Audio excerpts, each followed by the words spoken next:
श्रीलक्ष्मी श्रीमहालक्ष्मी क्षीरसागर कन्यका उत्तिष्ठ हरिसम्प्रीते भक्तानां भाग्यदायिनी।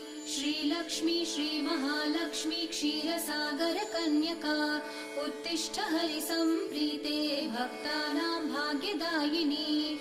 उत्तिष्ठोत्तिष्ठ श्रीलक्ष्मी विष्णुवक्षस्थलालये उत्तिष्ठ करुणापूर्णे लोकानां शुभदायिनी।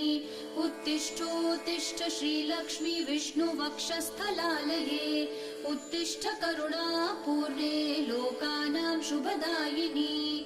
श्रीपद्ममध्यवसिते वरपद्मनेत्रे श्रीपद्महस्तचिरपूजित पद्मपादे श्रीपद्मजात जननी शुभपद्मवक्त्रे श्रीलक्ष्मी भक्तवरदे तव सुप्रभातम्।